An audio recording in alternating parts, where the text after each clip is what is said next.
Hello students, welcome to the class unit 6 optics, जिसमें हम chapter number 2 wave optics कर रहे हैं। आज हम नेक्स्ट टॉपिक जो करने जा रहे हैं वो है डिफ्रैक्शन ऑफ लाइट। इससे पहले हमने इंटरफेरेंस ऑफ लाइट किया फॉर डबल स्लिट। आज हम डिफ्रैक्शन ऑफ लाइट करेंगे फॉर सिंगल स्लिट, जो कि उससे काफी मिलता जुलता है। तो सबसे पहले बेटा, अगर आपसे कोई पूछे कि what is diffraction of light, तो पहले देखते हैं इसकी डेफिनेशन, फिर उसके आगे कंटिन्यू करेंगे। तो बेटा, डिफ्रैक्शन ऑफ लाइट क्या है? The phenomena of bending of light around the corners of an obstacle into the region of geometrical shadow of obstacle is called diffraction। क्या मतलब है बेटा इसका? मान लीजिए बेटा, यहाँ पे कोई सोर्स ऑफ लाइट पड़ा हुआ है। हमने पढ़ा हुआ है कि इस सोर्स से चारों तरफ इस तरह से लाइट की रेज हैं जो एमिट होती हैं। चारों तरफ मीन्स स्फेरिकली सिमेट्रिकल। तो मान लीजिए मैंने यहाँ पे कोई ऑब्स्टेकल रख दिया। मान लीजिए यहाँ पे मैंने एक पेंसिल रख दी या कोई यहाँ पे कार्डबोर्ड का पीस रख दिया। तो यहाँ पे मैंने रख दी स्क्रीन। तो होना क्या चाहिए बेटा? हमें पता है कि अगर हम लाइट के सामने कोई चीज रख देते हैं तो यहाँ पे क्या होना शुरू हो जाता है, उसकी शेडो बनती है। ठीक है, तो ये एक ऐसा रीजन होगा जहां पे क्या बनेगी, इसकी शेडो बनेगी। तो बननी कहाँ कहाँ चाहिए? बिल्कुल एग्जैक्टली इसके पीछे। जैसे अब ये पेन है, देखिए मैं अगर इस तरफ करती हूँ तो ये लाइट के पाथ में आ जाता है, तो इसकी शेडो बनती है। ठीक है, इसी तरह से ये जब आएगा तो इसकी यहाँ पे शेडो बनेगी। अच्छा बेटा, ये जो शेडो है ना, ये बिल्कुल डार्क होनी चाहिए। क्यों डार्क होनी चाहिए? क्योंकि अगर मान लीजिए यहाँ से रेज ऑफ लाइट निकल रही हैं, मान लीजिए यहाँ से और रेज ऑफ लाइट्स इस तरह से कितनी सारी रेज निकल रही हैं, तो ये जो रेज है बेटा, ये तो यहाँ से आगे जा ही नहीं रही। ठीक है, तो फिर इतनी इतनी जगह पे क्या होना चाहिए, यहाँ पे पूरी तरह से अंधेरा होना चाहिए, डार्कनेस होनी चाहिए। लेकिन ऐसा होता नहीं है। यहाँ पे क्या होता है, यहाँ जो ज्योमेट्रिक शेडो बन रही है ना, इसमें भी जो है ये लाइट जो है वो पहुंच जाती है। कैसे पहुंचती है? देखिए, यहाँ से जो ये लाइट होती है ना, ये बेटा ऐसे बेंड कर जाती है। ये देखिए इस तरह से बेंड कर जाती है, इस तरफ भी बेंड कर जाती है। इसी तरह से मान लीजिए यहाँ से ये लाइट है जो ये इस तरह बेंड कर जाएगी, कॉर्नर से टकरा के इस तरफ भी बेंड कर जाएगी। मतलब जहां पे शार्प कॉर्नर्स होगी वहां से लाइट क्या करेगी, बेंड करेगी और वहां पे भी पहुंच जाएगी जहां पे क्या है, ज्योमेट्रिक शेडो है। बिल्कुल उसी तरह से बेटा, जैसे हम एक रूम में, मान लीजिए यहाँ एक रूम में हम यहाँ पे बैठे हुए हैं और ये साथ वाले रूम में म्यूजिक सिस्टम है जो चल रहा है। ठीक है, ये म्यूजिक सिस्टम चल रहा है। तो म्यूजिक सिस्टम में से जो साउंड आती है वो हमें यहाँ पे भी सुनाई देती है। ठीक है, क्यों? क्योंकि जो साउंड है वो यहीं पे नहीं रह के ये वाला जो पाथ उसे मिला, यहाँ से भी निकल के इस तरफ भी चली जाती है साउंड वेव। ये देखिए इस तरफ भी चली जाती है। मान लीजिए हम यहाँ पे बैठे हुए हैं, कॉर्नर पे बैठे हुए हैं, तो भी तो हमें साउंड सुनाई देती है ना। तो साउंड यहाँ कैसे पहुंचती है? तो बेटा यहाँ से टकरा के, ये कॉर्नर से टकरा के साउंड है जो इस तरह से पहुंच जाती है। तो इसी तरह से बेटा जो लाइट होती है, उसकी वेव्स होती हैं, वो भी क्या करती हैं, शार्प कॉर्नर से टकरा के जो बेंड हो जाती है। पर उसके लिए एक कंडीशन होती है बेटा। वो कंडीशन ये होती है कि जो अपर्चर या ये जो स्लिट होती है जहां से उसने बेंड करना है लाइट ने, उसका जो साइज है ना, वो कंपेरेबल होना चाहिए वेवलेंथ ऑफ लाइट के हिसाब से। ठीक है, अगर ये उस हिसाब से नहीं हुआ, कंपेरेबल नहीं हुआ, उससे बड़ा हुआ, बड़ी स्लिट होगी, तो हमें जो डिफ्रैक्शन के पैटर्न मिलते हैं वो नहीं मिलेंगे। ठीक है, ये इसके लिए कंडीशन है। अगर मान लीजिए यहाँ पे हमने एक छोटी सी स्लिट कर दी, तो यहाँ से जो लाइट जाएगी ना बेटा, यहाँ से जो लाइट जाएगी इस तरह से फैल जाएगी चारों तरफ इस तरह से। और यहाँ पे हमें क्या दिखाई देगी, यहाँ पे हमें ब्राइटनेस दिखाई देगी, ये सारे रीजन में। अब अगर मान लीजिए स्लिट बड़ी है, तो ये जो लाइट है ये जहां यहाँ जाएगी और हमें यहां ही ब्राइटनेस दिखाई देगी। इन साइड्स पे हमें उतनी ब्राइटनेस नहीं दिखाई देगी जितनी इस केस में होगी। यानी कि जैसे जैसे हम ये स्लिट का साइज छोटा करते जाएंगे ना, ऐसे ऐसे जो लाइट है ये फैलती जाएगी। तो इस तरह से ये इस तरह फैल जाएगी। तो ये जो पैटर्न बनते हैं इसको हम क्या बोलते हैं, डिफ्रैक्शन बोलते हैं। तो यहाँ पे जैसे हमने यहाँ पेन रख दिया, तो यहाँ पे इस तरह से भी हो सकता है कि यहाँ पे सोर्स पड़ा है, तो यहाँ सोर्स से जो लाइट निकल रही है तो वो यहाँ से ऐसे फैल रही है, जैसे मैंने आपको यहाँ पे बताया। ठीक है, तो यहाँ पे क्या होगा बेटा, वहां पे भी लाइट पहुंच जाएगी जहां पे लाइट नहीं पहुंचनी चाहिए। तो इसको हम क्या कहते हैं, डिफ्रैक्शन ऑफ लाइट। तो phenomena of bending of light, तो ये सिर्फ ये नहीं बोल देना phenomena of bending of light, क्योंकि बेंडिंग ऑफ लाइट जो है वो तो रिफ्रैक्शन में भी होती है, पर यहाँ पे हमने क्या बोलना है, around the corners of an obstacle into the region of geometrical shadow of obstacle is called diffraction of light। तो डिफ्रैक्शन है ना बेटा, ये दो साइंटिस्ट थे, एक थे फ्रेजनल और दूसरे थे फ्राउनहोफर। उन्होंने अपनी अपनी तरह से जो डिफ्रैक्शन है उसके बारे में बताया। जो फ्रेजनल्स थे उन्होंने क्या किया, सोर्स और जो स्क्रीन है उसमें जो डिस्टेंस था वो क्या रखा, फाइनाइट रखा। ठीक है जी बेटा, फ्राउनहोफर एंड फ्रेजनल दो साइंटिस्ट थे जिन्होंने अपनी अपनी तरह से डिफ्रैक्शन ऑफ लाइट के बारे में बताया। जो फ्राउनहोफर थे उन्होंने सोर्स और स्क्रीन है उसमें जो डिस्टेंस था ना वो इनफाइनाइट रखा। इस केस में जो डिस्टेंस था वो इनफाइनाइट था, इनफाइनाइट डिस्टेंस इसमें और स्क्रीन में। और जो फ्रेजनल थे उनके केस में फाइनाइट डिस्टेंस था।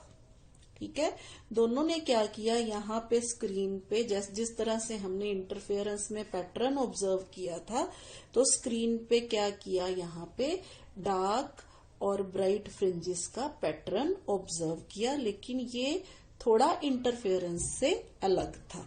तो अब हम देखते हैं कि डिफ्रैक्शन पैटर्न किस तरह से बनता है और किस तरह से वो थोड़ा इंटरफेरेंस से मिलता जुलता भी है और थोड़ा अलग भी है। जी बेटा देखिए, यहाँ पे जो हम करने जा रहे हैं वो है एक टाइप ऑफ फ्राउनहोफर डिफ्रैक्शन, यानी कि यहाँ पे स्क्रीन और सोर्स के बीच में जो डिस्टेंस है वो इनफाइनाइट है। तो हमने क्या किया बेटा, यहाँ पे हमारे पास सोर्स ऑफ मोनोक्रोमेटिक लाइट है। तो सोर्स ऑफ मोनोक्रोमेटिक लाइट जो है अपने चारों तरफ क्या है, ये लाइट वेव्स जो है वो स्प्रेड करेगा, इक्वली डिस्ट्रीब्यूशन ऑफ लाइट होगी इसके चारों तरफ। तो हमने क्या किया, हमने यहाँ पे एक लेंस रख दिया, क्योंकि यहाँ से लाइट आ रही है, जब यहाँ से लाइट आके लेंस में से जाएंगी तो वो पैरेलल हो जाएंगी। हमें पता है कि जब लाइट जो है पैरेलल होती है तो वो आफ्टर रिफ्रैक्शन फोकस पे जाके मीट करती हैं, और जब फोकस में से आती हैं तो वो पैरेलल हो जाती हैं। तो इसी तरह से मान लीजिए बेटा, ये सोर्स है जो दूर पड़ा हुआ है, इसके रास्ते में हमने यहाँ पे क्या लगा दिया, लेंस लगा दिया। तो लेंस में से ये जो लाइट है ना, मान लीजिए ये जो रेज है ये क्या हो जाएंगी, ये यहाँ पैरेलल हो जाएंगी। अब हमें पता है कि जब इस तरह से जो रेज है पैरेलल जाती हैं तो बिल्कुल परपेंडिकुलर डायरेक्शन में क्या होते हैं, वेव फ्रंट्स होते हैं। तो ये वेव फ्रंट्स हैं, यहाँ बहुत सारे वेव फ्रंट्स बनेंगे इसमें। याद कीजिए हमने हाइगन्स प्रिंसिपल में पढ़ा था। ठीक है, तो इसमें यहाँ पे क्या हमारे पास ये वेव फ्रंट है, W यहाँ ये एक वेव फ्रंट, ये फिर ये वेव फ्रंट, एक और वेव फ्रंट। तो ये वेव फ्रंट जब यहाँ आएगा, यहाँ पे एक स्लिट है बेटा ए बी स्लिट है जिसकी विड्थ कितनी है हमारे पास, स्मॉल d के बराबर है। तो अब ये प्लेन वेव फ्रंट जब यहाँ जाएगा बेटा इस पॉइंट पे, तो यहाँ से इस वेव फ्रंट के जो सारे पॉइंट्स है ना वो सेकेंडरी सोर्स का काम करेंगे। जैसा कि हमने हाइगन प्रिंसिपल में पढ़ा हुआ है कि सोर्स जो होता है उसमें से इस तरह से वेव फ्रंट्स निकलते हैं, और उस वेव फ्रंट में जितने भी पॉइंट्स होते हैं वो आगे सेकेंडरी वेवलेट्स जो है वो प्रोड्यूस करते हैं। ठीक है, इसी तरह से हमने ये पैरेलल के केस में भी पढ़ा हुआ है, स्फेरिकल के केस में भी पढ़ा हुआ है। तो यहाँ पे हमारे पास एक तरह का प्लेन वेव फ्रंट है, तो इस वेव फ्रंट के जितने भी पॉइंट्स हैं, अनगिनत पॉइंट्स हैं, वो सारे क्या करेंगे, इस तरह से वेव प्रोड्यूस करेंगे। ये वेव्स आगे जाएंगी, ये देखिए, ठीक है। तो यहाँ पे आके बेटा बस जब हम यहाँ पे पहुंच गए तो यहाँ पे क्या होंगी, कितनी सारी वेव्स निकलेंगी। बस वो वेव्स क्या करेंगी, एक दूसरे से इंटरफेयर करेंगी। अगर इंटरफेयर करेंगी तो नेचुरली फिर उनमें मैक्सिमा और मिनिमा भी बनेगा। तो यहाँ पे हमने एक स्क्रीन रखी हुई है, स्क्रीन पे हम पॉइंट P पे ऑब्जर्व करेंगे कि किस तरह से वेव्स जो है इंटरफेयर कर रही हैं इन अलग अलग पॉइंट्स में से, यानी कि सेकेंडरी वेवलेट्स में से। यहाँ पे जो सोर्स ऑफ यहाँ क्या है, सेकेंडरी वेव्स का, यानी कि यहाँ से जो वेव्स आई इस वेवलेट्स में से आगे वेव्स निकलनी शुरू हुई, तो हम देखेंगे यहाँ पे कौन सा पैटर्न बनता है। तो बेटा इसी तरह से जब ये वेव्स पैरेलल आ रही हैं तो हमने क्या किया, इसके आगे हमने एक और लेंस रख दिया ताकि हम सारी जो रेज है उनको एक पॉइंट पे फोकस कर सके। अगर हम ये लेंस नहीं रखेंगे बेटा तो क्या होगा, रेज फोकस तो होंगी पर इनफाइनाइट डिस्टेंस पे जाके होंगी, तो वो हम इसको इस तरह स्क्रीन पे हम उसकी कैलकुलेशन नहीं कर पाएंगे, ठीक है। तो इसलिए हमने क्या किया, क्योंकि हमने कैलकुलेशन करनी है तो हमने यहाँ पे एक लेंस रख दिया। वो लेंस क्या करेगा बेटा, ये रेज को दोबारा से फोकस कर देगा एक पॉइंट पे। तो मान लीजिए ये जो पैरेलल रेज है ना, यहाँ से इक्वी डिस्टेंस यहाँ पे जाके पहले मीट करती हैं, तो यहाँ पे क्योंकि ये डिस्टेंस और ये डिस्टेंस सेम है, क्योंकि ये सेंटर में है, तो सबसे पहले तो बेटा यहाँ पे क्या प्रोड्यूस होगा, ब्राइटनेस प्रोड्यूस होगी, जिसको हम सेंट्रल मैक्सिमा कहते हैं। यानी कि ओ पॉइंट पे जो वेव्स है, ठीक है, equidistance from A and B, यहाँ ए और बी से इक्वी डिस्टेंस है ओ, ठीक है। तो as point O is equidistant from A and B, so secondary wavelets from A and B reach in phase and hence constructive interference takes place at O. So O is position of central maxima. तो यहाँ पे एक central maxima बनेगा। Central maxima का क्या मतलब है बेटा, यहाँ पे मान लीजिए यहाँ O है, तो यहाँ पे सेंट्रल मैक्सिमा बनेगा, ठीक है। यहाँ पे मैक्सिमम ब्राइटनेस होगी। तो ये हो गया। अब बेटा बाकी मान लीजिए, अब रेज यहाँ पे भी इंटरफेयर कर सकती है, यहाँ पे भी, यहाँ पे भी, यहाँ पे भी, कहीं भी कर सकती हैं, ठीक है। कितने एंगल्स, क्योंकि रेज ने तो हर डायरेक्शन में जाना है। ये हमने उसमें से कुछ चुनी हुई जो रेज है ये ले ली, मान लीजिए ये पैरेलल जो हमने रेज है जो चूज कर ली। अब हमने ये देखना है ये कितने एंगल पे, ये देखिए अगर रेज मान लीजिए यहाँ पे जाके मीट करती हैं तो इतना एंगल ऊपर हो गया, अगर यहाँ पे मीट करती है ये एंगल कम हो जाएगा, अगर बिल्कुल यहाँ करती हैं तो ये एंगल और कम हो जाएगा। मतलब जैसे जैसे एंगल बढ़ता जाएगा ये P की पोजीशन है ये भी क्या होती जाएगी, O से दूर होती जाएगी। तो बस अब हमने करना क्या है, जिस तरह से इंटरफेरेंस में हमने देखा था कि ये पाथ डिफरेंस BN हमें बताएगा कि यहाँ पे इंटरफेरेंस कैसी हो रही है, ठीक है। तो सबसे पहले बेटा हमें ये वाला पाथ डिफरेंस निकालने के लिए हम क्या करते हैं बेटा, हम यहाँ से एक परपेंडिकुलर ड्रॉप कर देते हैं यहाँ पे। तो जब हम परपेंडिकुलर ड्रॉप करते हैं तो यहाँ पे क्या बन गया, ये BN path difference between the secondary wavelets originating from A and B। A और B से जो सेकेंडरी वेवलेट्स हैं उनके बीच में ये पाथ डिफरेंस जो है वो क्या है हमारे पास BN। तो यहां से अगर आप देखो तो एक ट्रायंगल बन रहा है। अब ये 90 डिग्री है बेटा, दिस इज 90 डिग्री क्योंकि हमने परपेंडिकुलर ड्रॉ किया है। तो यहाँ पे BN डिवाइडेड बाय AB यानी कि परपेंडिकुलर और हाइपोटेन्यूज की रेशो किसके बराबर हो जाएगी, साइन थीटा के बराबर। तो अब हम इसको कैसे लिखेंगे देखिए, तो बेटा इस तरह से हम इसको एक्सप्लेन करेंगे। As the point O is equidistant from the A and B. So secondary wavelets from A and B reach in phase and hence constructive interference takes place at O, which is position of central maxima. Now Bn is path difference between secondary wavelets which are originating from A and B and which are reaching at point P on the screen. So अगर हम इसको इस वे से लिखें, ये क्या है, A और B है, इस तरह से वेव्स जा रही हैं एंगल थीटा बना के, तो ये एंगल थीटा होगा, तो ये थीटा के सामने परपेंडिकुलर और ये हाइपोटेन्यूज, तो हमारे पास आ गया BN by AB is equal to sine theta. तो यहाँ पे BN की वैल्यू आ गई AB sine theta which is D sine theta. क्यों? क्योंकि AB is equal to D, जो कि ये स्लिट की या जो हमारा वेव फ्रंट है उसकी क्या है यहाँ पे विड्थ है। ठीक है, तो हमारे पास पाथ डिफरेंस फिर किसके बराबर हो गया, D साइन थीटा के बराबर। तो दिस इज पाथ डिफरेंस। यहां तक समझिए। अब आगे मैं आपको बताती हूँ, ये क्लियर हो गया होगा आपको, इसको ध्यान से देख लीजिए डायग्राम को। ये देखिए,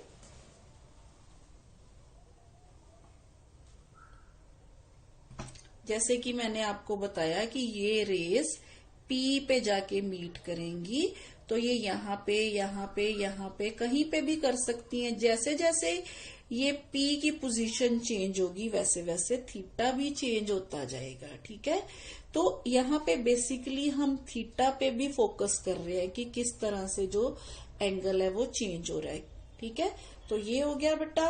अब नेक्स्ट देखते हैं हम पोजीशन ऑफ सेकेंडरी मिनिमा कहाँ पे बनता है। ये पोजीशन हमने पता कर ली, सेंटर में किसकी है, पोजीशन ऑफ सेकेंडरी मैक्सिमा की पोजीशन है, यहाँ सेंट्रल मैक्सिमा की पोजीशन है, पोजीशन ऑफ सेंट्रल मैक्सिमा यहाँ पे बनता है जिस तरह से मैंने आपको बताया। तो अब जैसे जैसे हम O पॉइंट से दूर जाते जाएंगे, तो ये जैसे जैसे हमने कहा कि जो शेडो का रीजन है यहाँ पे इस तरह से हमें जो है इस तरह का पैटर्न मिलेगा, यानी कि जो ब्राइटनेस है वो सेंटर में ज्यादा होगी, जैसे जैसे दूर जाएंगे ब्राइटनेस है जो वो कम होती जाएगी दोनों तरफ। तो ये देखते हैं हम कैसे। तो बेटा अब पोजीशन ऑफ सेकेंडरी मिनिमा समझने के लिए, if this path difference is lambda, मान लीजिए जो BN है, हमने कहा path difference is equal to D sine theta.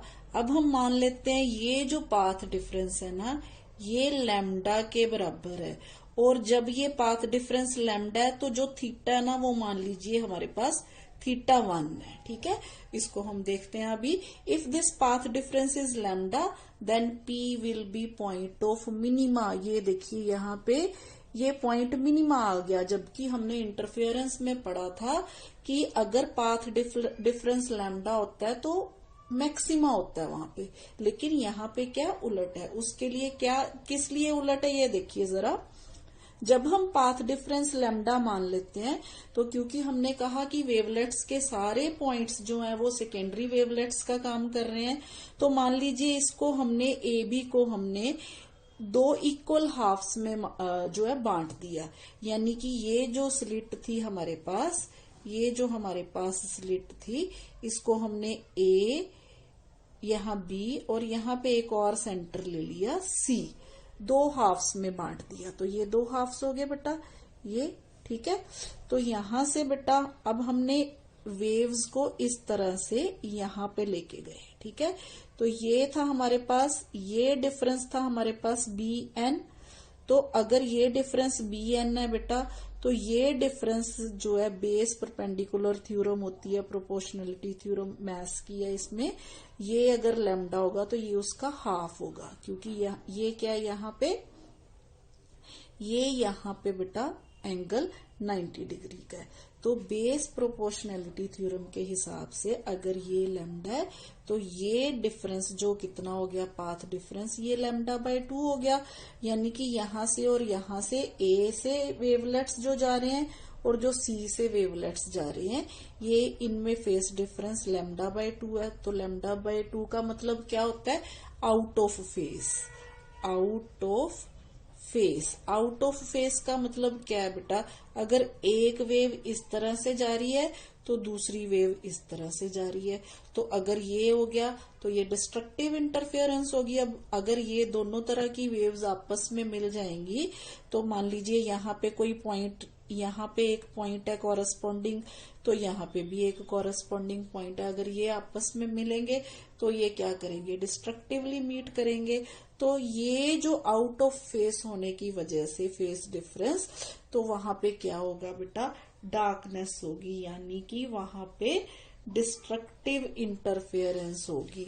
तो अब हम कह सकते हैं डिस्ट्रक्टिव इंटरफेरेंस के लिए डी साइन θ1, जो कि हमने कहा मान लेते हैं लैम्डा।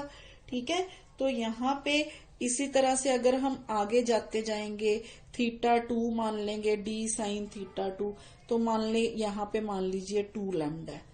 अगर हम 2 लैम्डा मान लेंगे तो हम इसको 4 हिस्सों में डिवाइड कर देंगे स्लिट को। अगर 4 हिस्सों में अगेन डिवाइड कर देंगे तो फिर चारों के चारों में जो वेवलेंथ है वो हाफ हाफ हाफ हाफ, यानी कि 4 हिस्सों में बट जाएगी। ठीक है, तो इसी तरह से ये प्रोसेस आगे चलता रहेगा।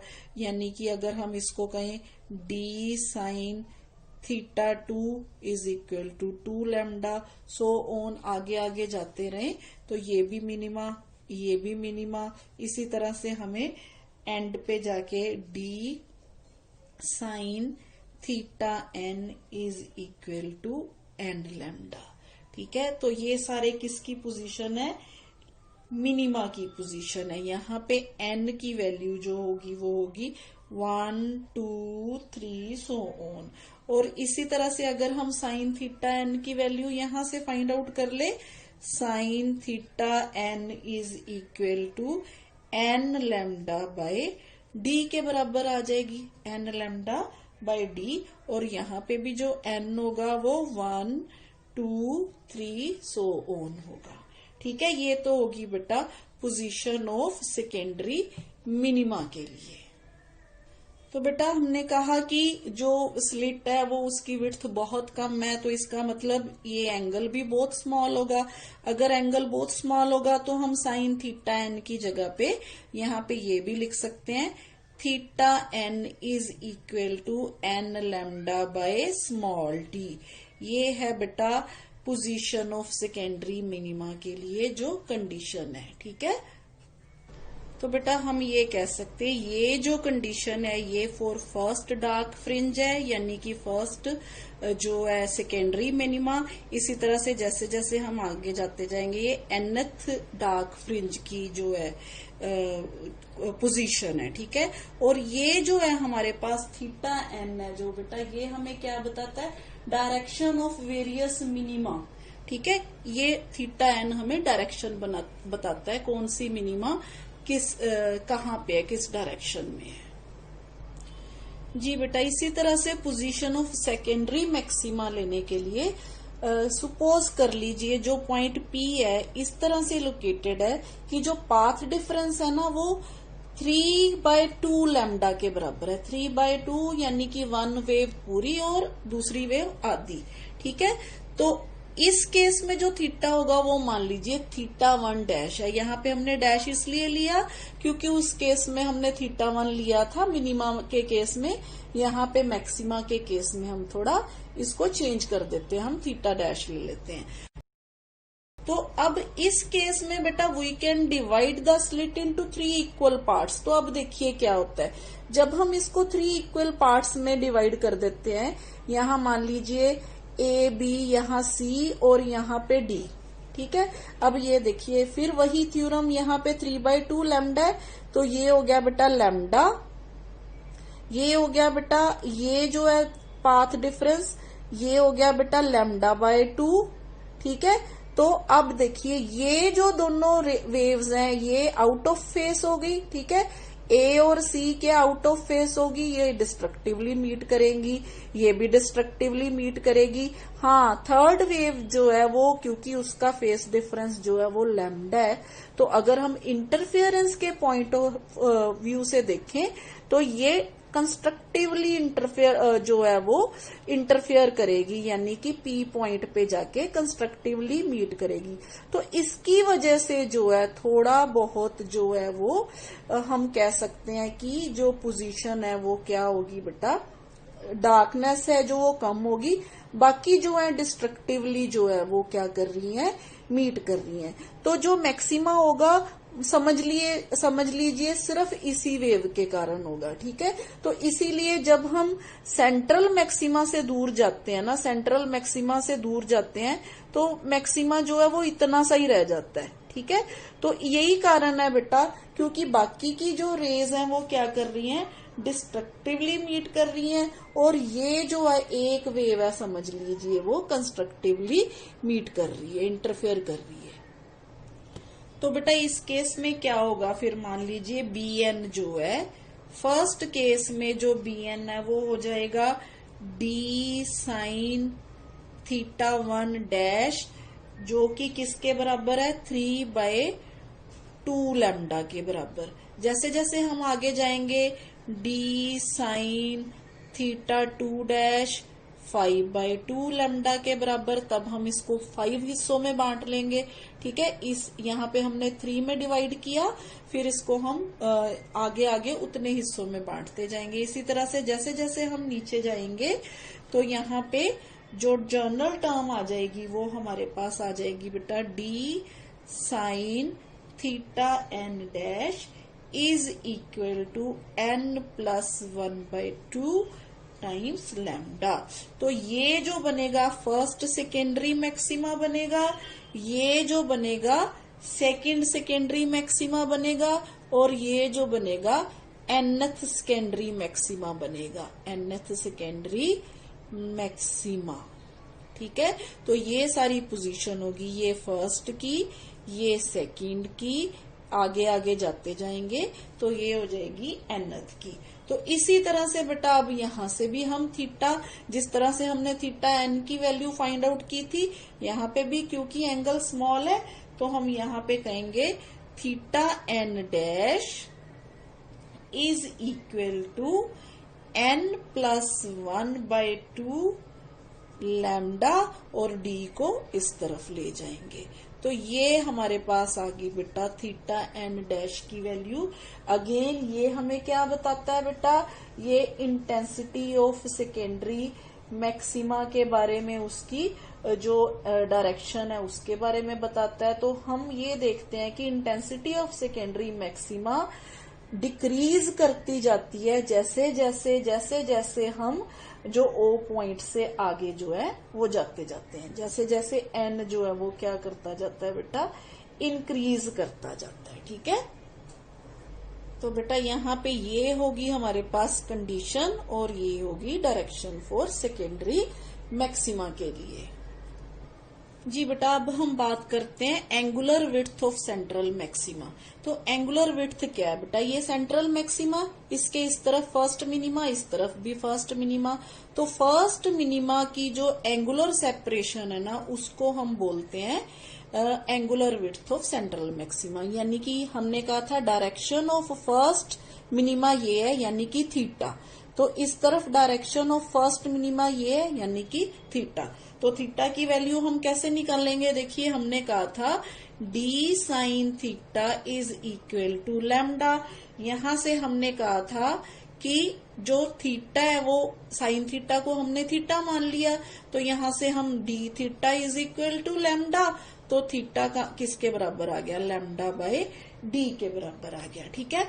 अब ये बी नोड क्या है, देखिए यहाँ पे हमारे पास ये जो है मान लीजिए रेडियस है, ये आर्क है और ये थीटा है। तो हमारे पास ये जो वैल्यू आ गई आर्क डिवाइडेड बाय रेडियस, वो किसके बराबर आएगी, थीटा प्लस थीटा यानी कि 2 थीटा।